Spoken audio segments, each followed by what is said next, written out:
Okay. Danielle, take it away. I got some people that are lost here. I gotta help Okay. here get onto the site here. Um, hey, so this morning we are gonna celebrate a bit, but in that celebration, we have a chance to learn from one another. And so this morning we are gonna kind of break down your these past spring volunteer days that have gone by already. I know there's a few of you who still have them coming up in the next several weeks. Um, but really just kind of break them down by area of of expertise of your volunteer day, and just kind of have some discussion around that. Have discussion around, what worked well, what didn't, what did you learn, etc., and just kind of be able to continue to grow, continue to learn from one another, and just kind of be able to celebrate what happened. And so I know there's several of you. How many of you have already had your spring volunteer day? You can kind of just raise your hand. Look at you go. Um, awesome. Well, first and foremost, way to go. You did it. You did it. Whether I know, Sammy, your first year, Jay, your gazillionth year at this point. But way to go. We are just really thankful for each of you guys for stepping out continuously in your communities and loving on them, and just saying, you know what, we want to see our communities thriving. We want to see volunteerism in our cities. And so we're just really, really thankful for you. So very practically speaking, if you had a volunteer day, um, will you send an email or I guess throw in the chat? Um, yeah, you can throw in the chat. I'm sending it right now, but your number of projects, number of volunteers, and kind of just a story of impact or inspiration. Again, if you want to take a second and really gather that information and send that in an email to Jeff and I, that would be great. Just so we are able to share that as a whole, as our love our cities, and just kind of that information there. And when it comes Uh, to your, real quick, if it comes, the numbers are so difficult. I don't know about you guys, but it's not everybody who signs up shows up. Not everybody who shows up signs up.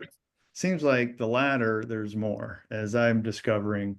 And there's so many things going around town. So the best you can, that people under the umbrella of love, whatever your city name is, it doesn't have to be a perfect number.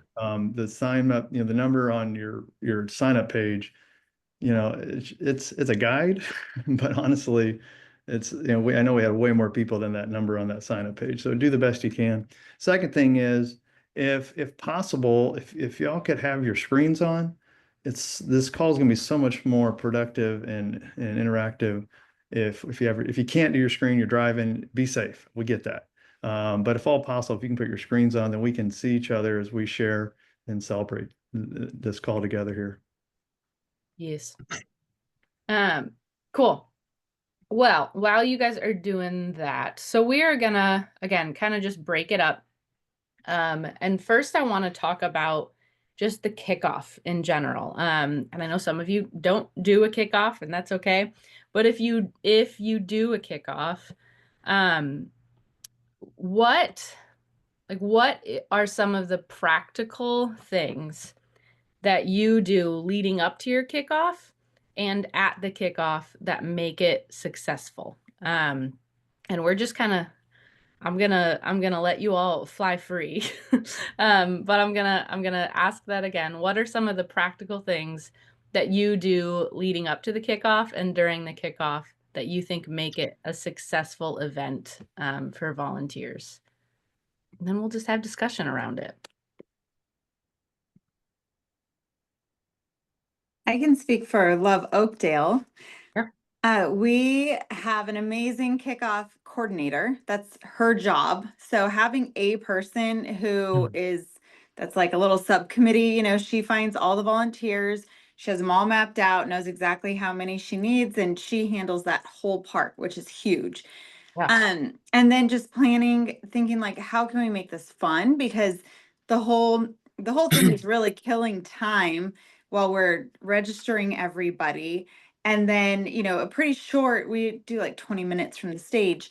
And so really just trying to put out there like, hey, come here first. Don't just go straight to your projects. Come here first. It's going to be fun.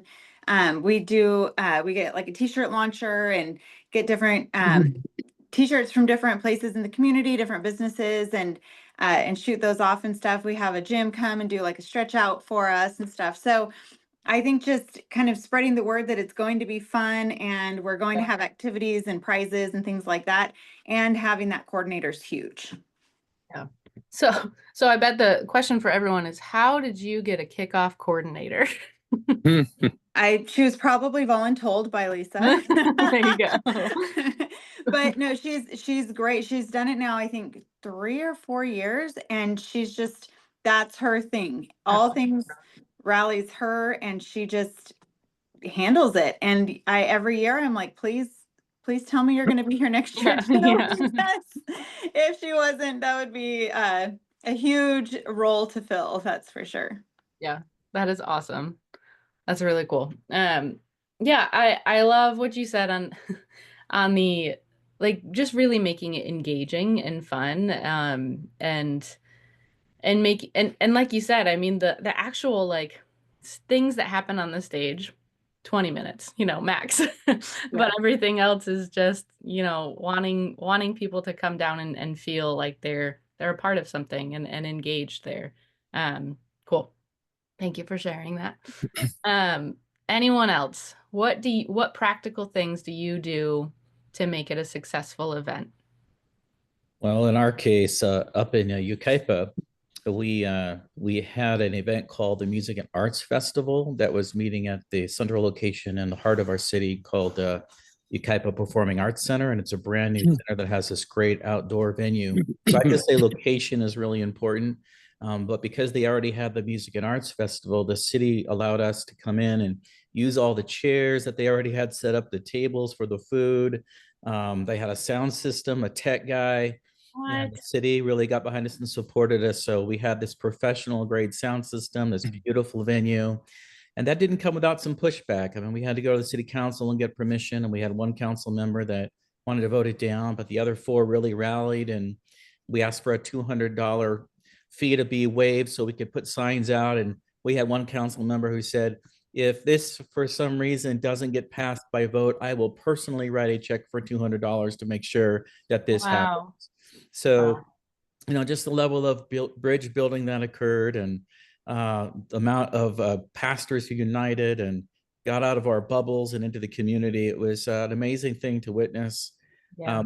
God held the weather at bay. We thought it was going to be raining, cats and dogs, but we made it just under the radar. It started raining like 12 hours after we finished. So praise God for that, because this was our first one. So we wanted to have a strong start. So I just think the city collaboration, city leader collaboration, pastor collaboration, and having a really good, we had somebody on the city say, well, this person that voted us down, she says, why don't you just do this to the church parking lot?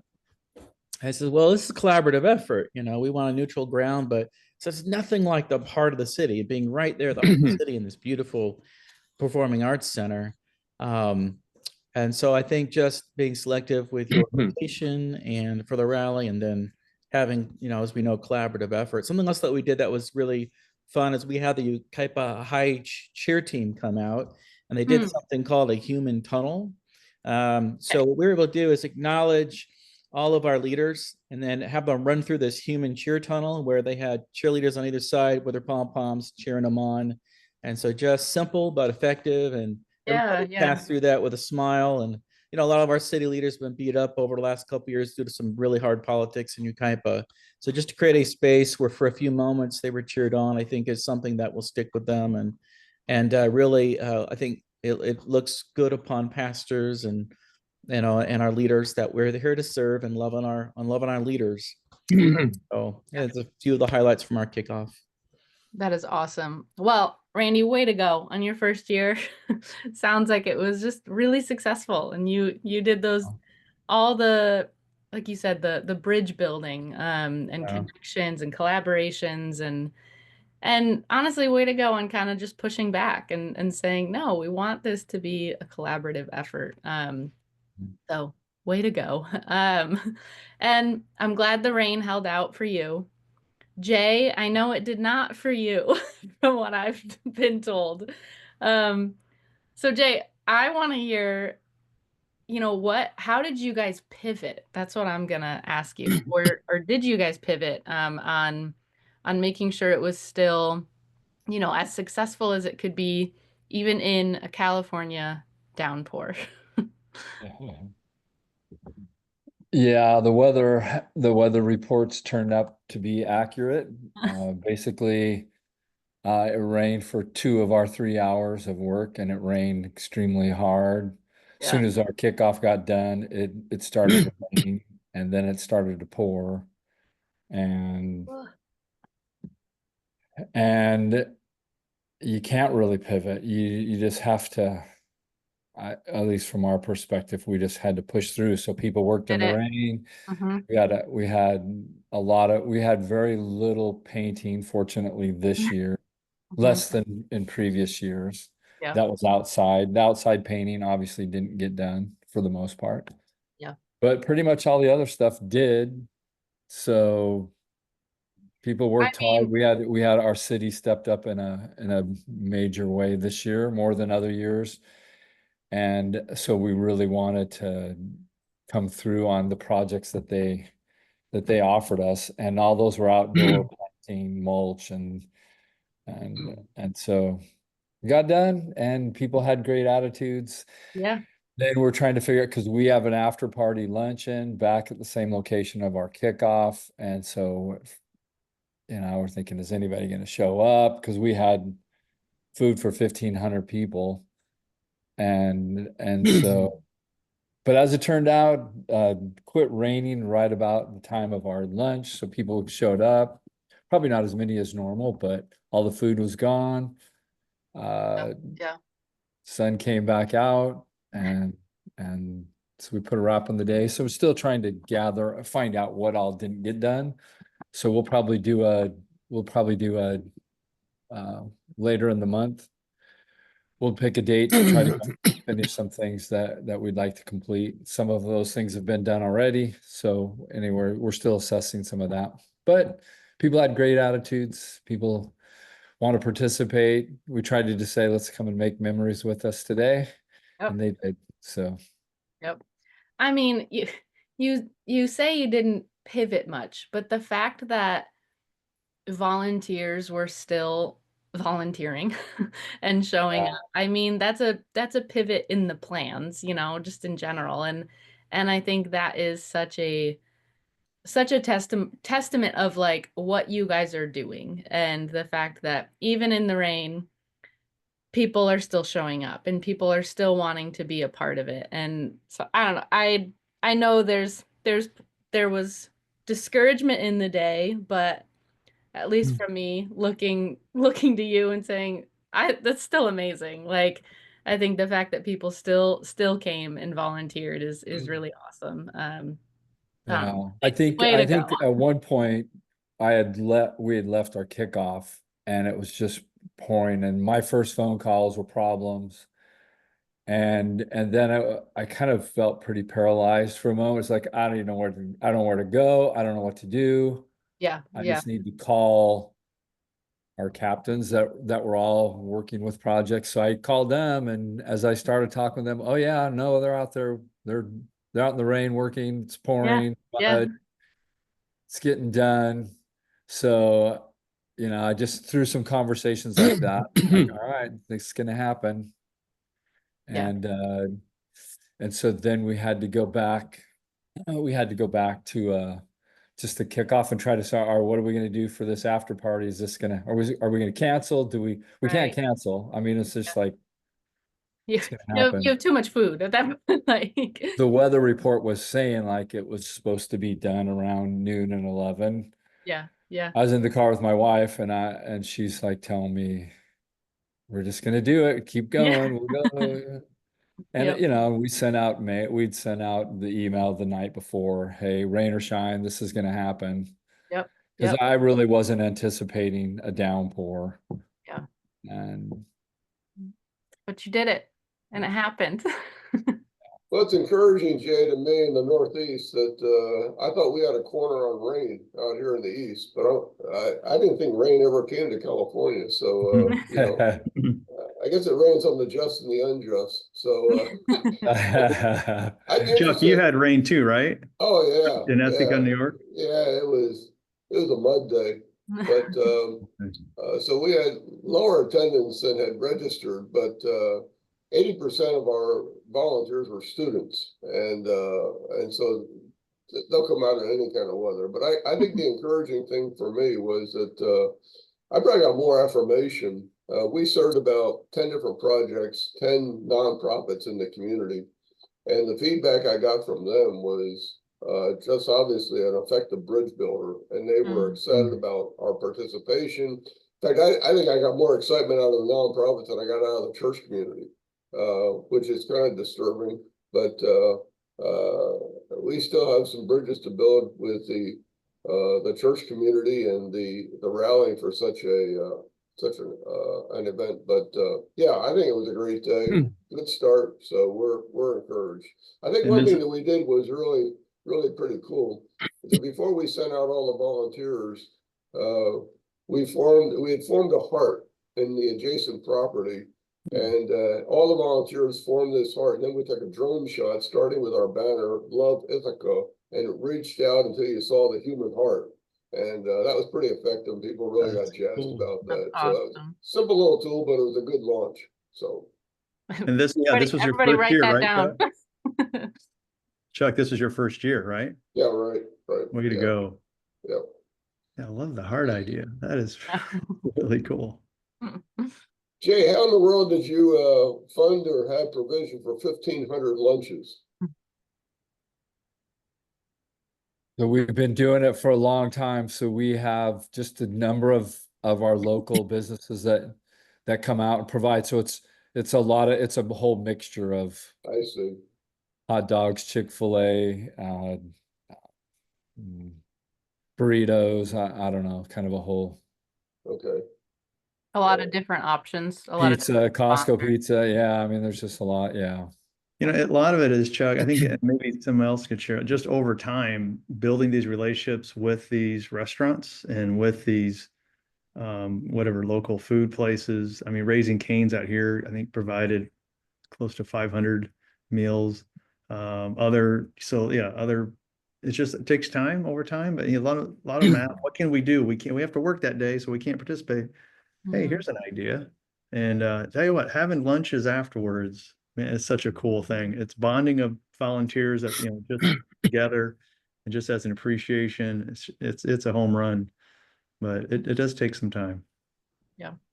And so this isn't lunch, but just for a good reference, Chuck, Starbucks is usually very willing to donate coffee. It just kind of is part of a lot of like their foundation stuff, and I've always had success with Starbucks donating at least a little bit of coffee. So maybe something for you in the future for like the morning or anyone else. Starbucks is pretty good at that. Ithaca kicked out our 3 Starbucks. It's a political city here, so. But we had a coffee barista. He donated all of our coffee, so it was good to support a local business guy. Yep. So. Yep. That's awesome. You pivoted. It was great. Okay, I want to move on away from our kickoff and just kind of talk about projects. And I would love to hear, like, obviously some of those practical things, leading up to the projects, leading up to how you're talking to project leaders, even just reminders or just those practical things. But I really want to hear some of the stories, and just, what was something that you have heard and are taking away as like this impacted this person or this group, and share that with the group, just as we celebrate what has happened. So Yeah. take it away. I can start. This is Timothy from Love Lodi. It was our 10th citywide volunteer day. And so we wanted to kind of do something a little special. So we had some shirts made. It was pretty cool. But I'd say the 3 stories that I would want to share. One was Heritage Elementary. We had been working with them. They're on the east side in Lodi. Pretty beat down school. We had done a courtyard last year, and so we had the same landscaper come in, design the courtyard, and we had someone. I always forget the organization, but like something along the lines of California Conservation Corps or something. She kind of helped join our team and led that project with another church small group, and then the superintendent came out to that site and was shoveling mulch, and then so it was completely done. And then in July, we're going to be doing a mural there that they got from Prop 28 funds. And so, but that night, the vice principal that was kind of our contact called my wife and was just like crying and just said, I'm just overwhelmed with what this looks like and what it means to our school. So that was a big win. And then Lockford Elementary kind of put together, to be honest, like a Love Lockford event. It was because Lockford's, 15 minutes down the road from us, or a little bit longer. And I mean, he went to town, the principal did, and he got businesses from Lockford. He got like AMR to drop a helicopter down on their playground, and they just did a huge community event. We had a work crew up there from PCP, and I mean, I think it was just for the first time ever doing something out there. I mean, they had horses and I mean, it was a big deal. I was like, wow, this is like legitimately like a Love Lockford event. And that was super cool. And then the other one, some good and lessons learned. I sat down with the mayor and just asked, hey, 10 years, any big projects? And he was like, the Grape Bowl. And the Great Bowl has been neglected for a long time. We have a women's rugby team playing there now. So we did a pre-project there to kind of help clean it up. And then it's so massive of a scale. I wish we would have had a little bit more organization and communication, but we got it done. I went after our lunch and cleaned up myself down to make sure it was good. But this is actually going to be like a year-long project called Love the Great Bowl.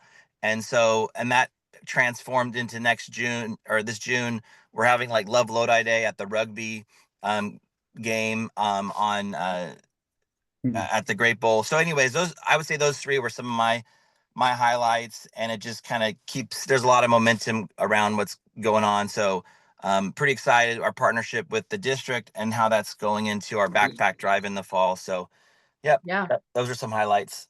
Yeah, I love the continuation of like finding a project and realizing it can keep going, and really just kind of keep Love Lodi loving the community and keep that ball rolling. That's awesome. Thank you. That's really cool.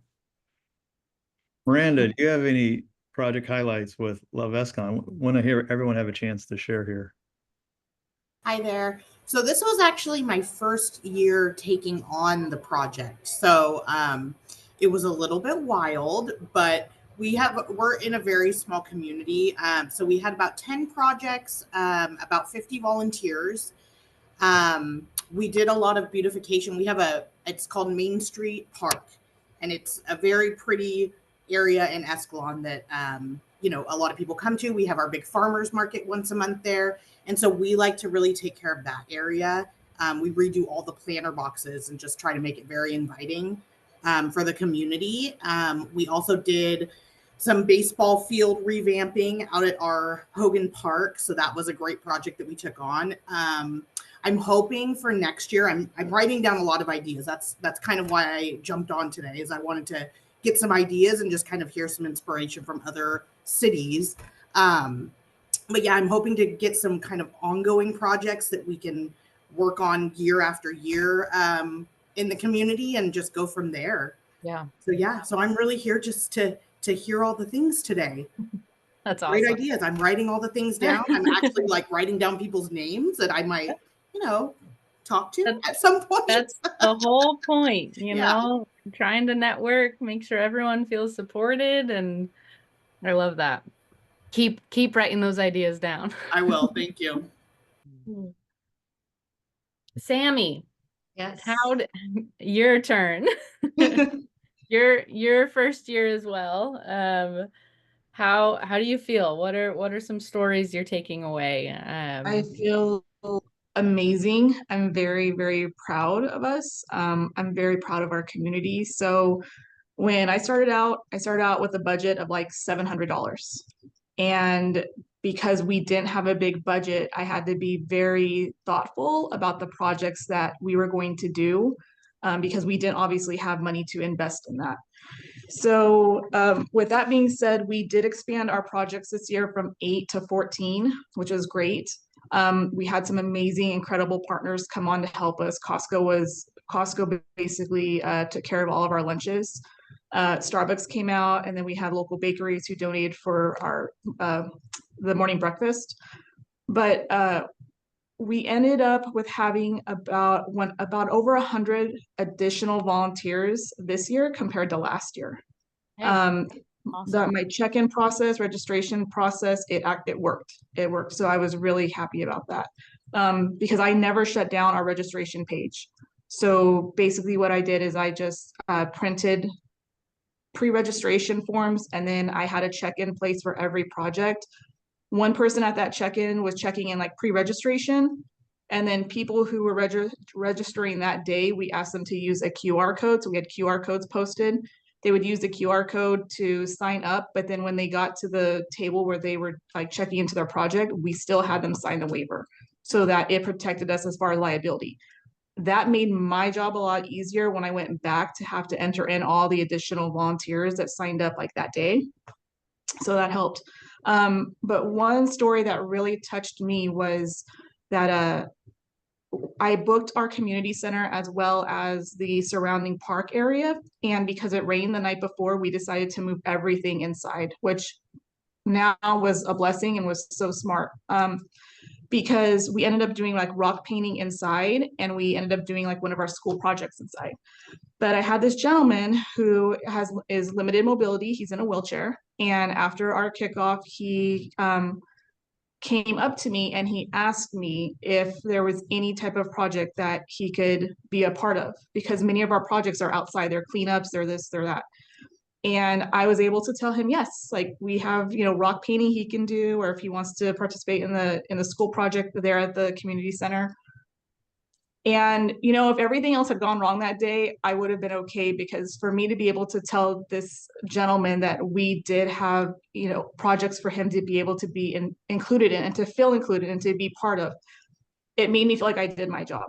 And so I think like for me, that's something to think about in the future, is to think about, people who may have limited mobility or might not be able to do this or that, to really think about our community as a whole and what we can bring to them so that they feel included as well.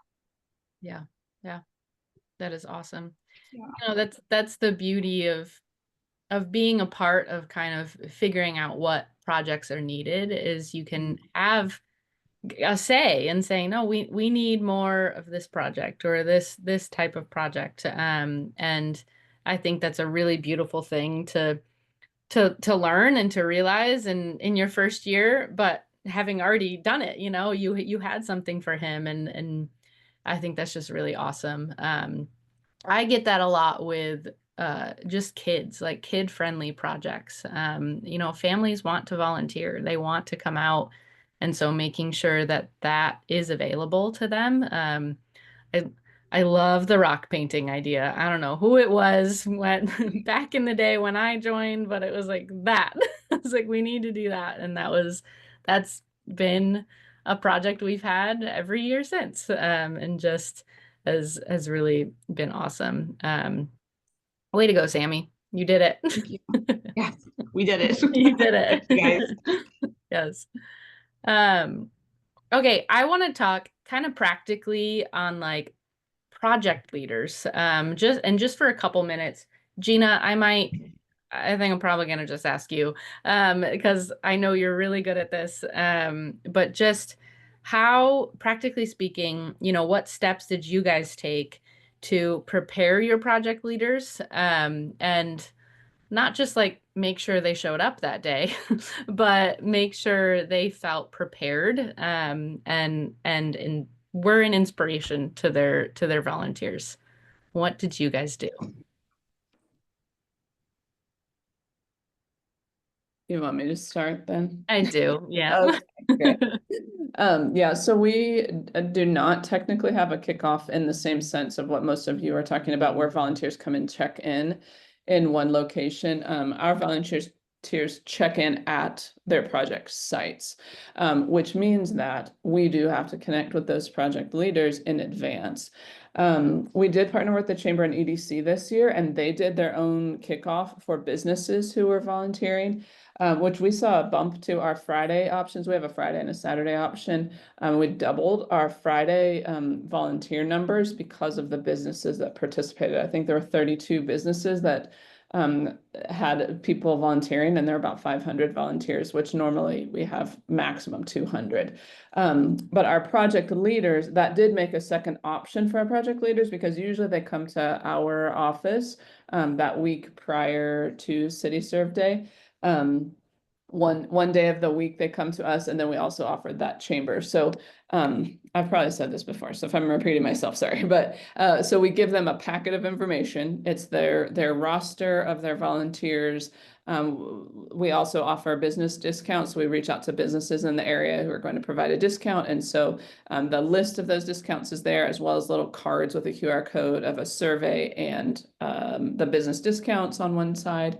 And then stickers, we make I Serve Today stickers, kind of like I voted. It's just a little sticker. They're super cheap. They do not cost very much money at all. And so these I Serve Today stickers get you those discounts. So the project sites come to us. They just send a representative. And if they can't, I have a really great planning team. And so we deliver some of those. But it's a yard sign and that packet of info. And then also, and maybe I've said this before too, but when we first started doing this, I was like, this is so tedious. This takes so much time. Why are we doing it? So part of them getting to us is not necessarily, it's getting them the information. They need the yard sign, they need the stickers, but it's more like looking people in the eyeballs and saying, hey, in 3 days, you have 25 people coming to your site. Are you ready for them? Do you have your supplies? Do you have everything ready to go?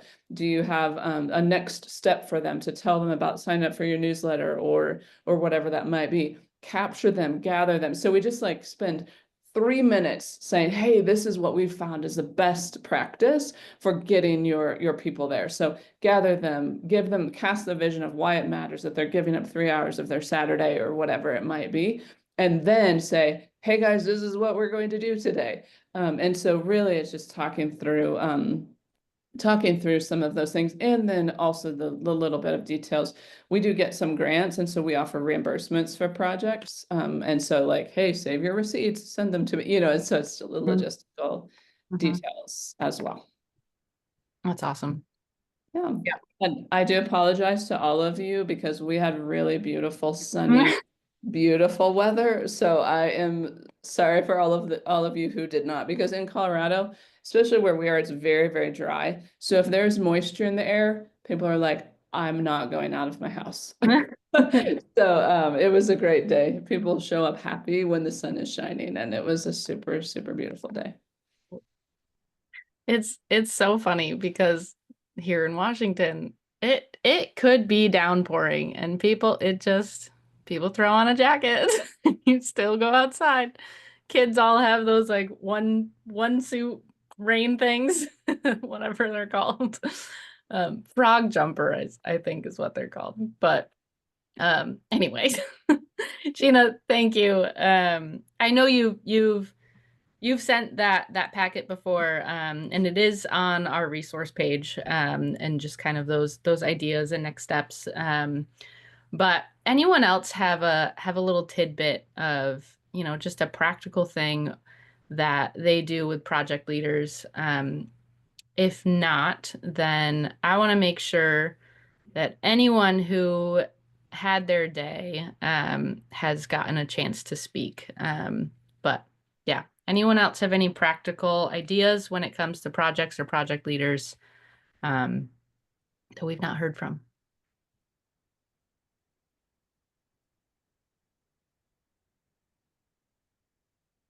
All right.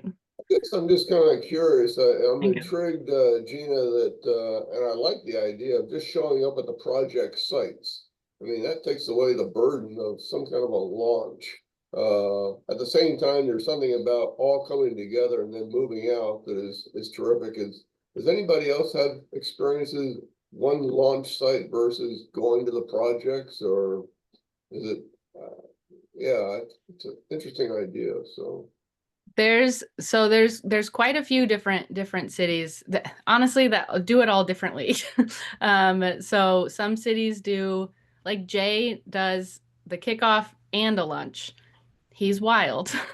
There are some cities that just do the kickoff, some that just do the lunch or some sort of post event. I know for us last year, just because of resources and coordinator resources, we didn't do a kickoff, but we did like business discounts. And so what we did was we just pushed volunteers to go to their sites, but then also to go to businesses afterwards, grab a lunch, grab your dinner, and then you see everyone else with their Love Snoqualmie Valley wristband, and that's just kind of a cool feel.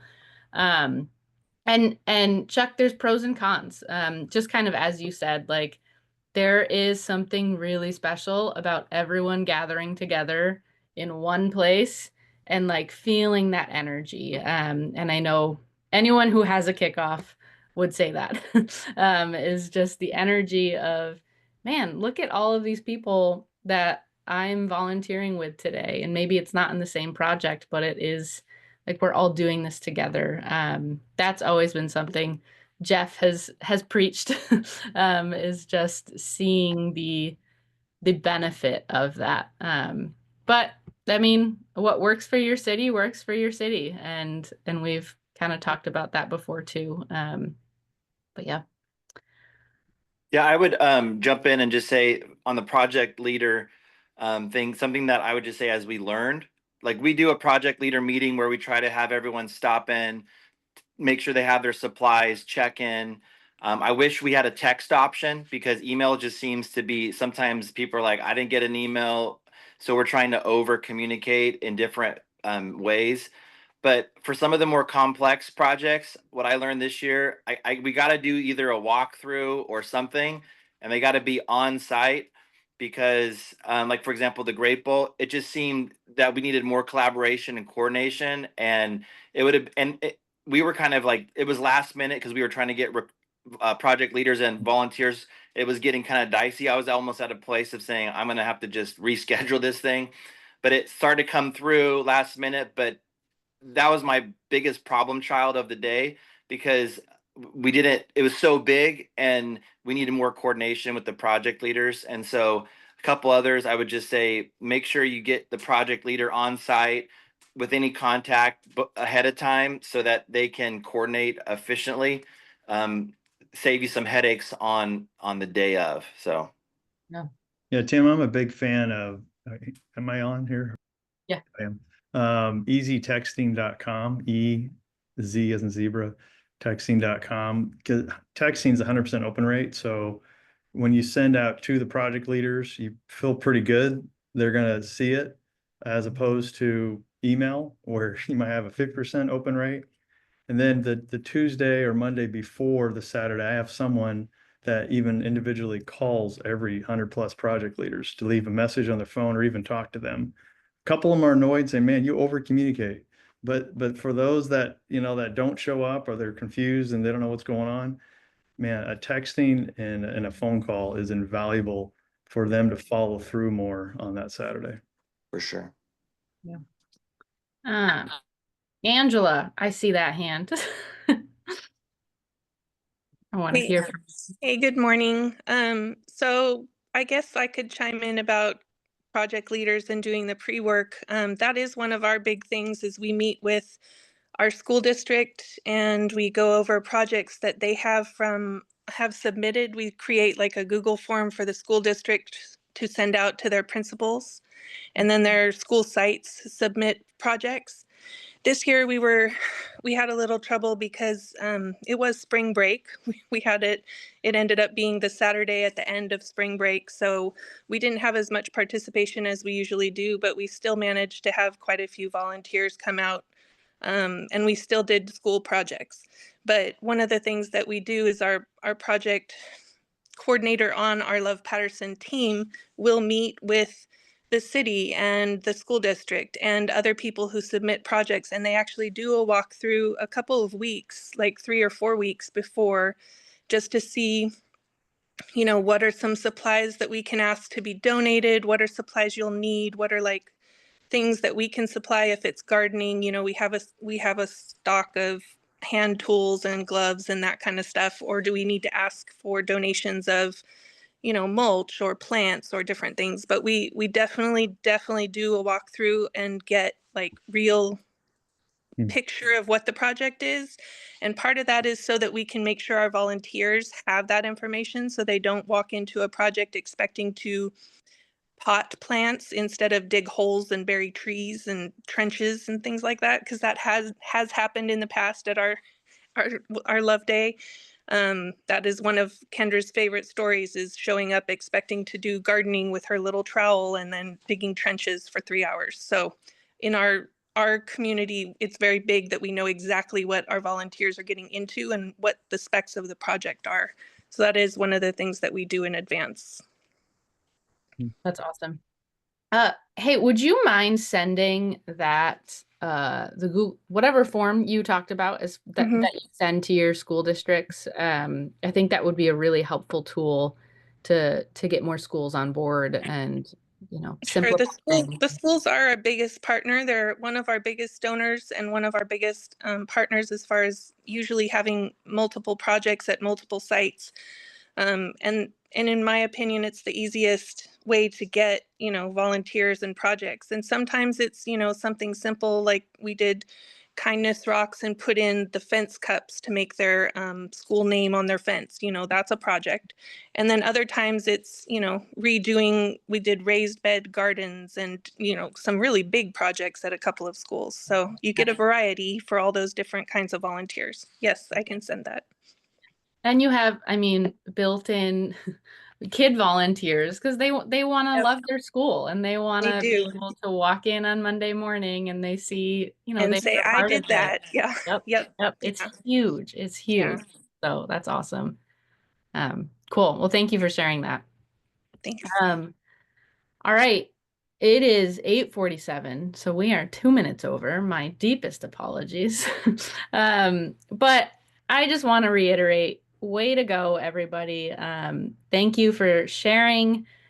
Thank you for loving your cities. We are just really thankful for you. We're just grateful for the just constant love that you show your cities, and the resources that you are to everyone here, and the fact that we can come on and just discuss and learn and grow and continue to love our people. Jeff, I don't know if you've got anything else to share, but always. So next month, we're going to be hearing from some of the cities that are still planning on this weekend, the next weekend. But we're also going to spend most of our time on Volunteer Central, which is the app that is the complement to the Volunteer Day. And we just want to share more with you about that as this thing continues to grow and we learn more, and we're ready to share it with more cities, those cities that would like to have this. And yeah, and we're planning out future months too. We're excited for the rest of this year, these first Wednesdays in the month, and hopefully it's just a great service to you all and ideas and connections. And I think someone brought up earlier about meeting, or yeah, Miranda, about meeting, you know, talking to someone from another city. We can connect. If you heard something that you'd like to learn more, I've got a couple people I'm going to be connecting with here. So Danielle and I are going to stay on the call afterwards. Feel free if you have any questions or anything we can help you with, any challenges or anything like that. We're here for you. Have a great day. Thank you. Have a great day.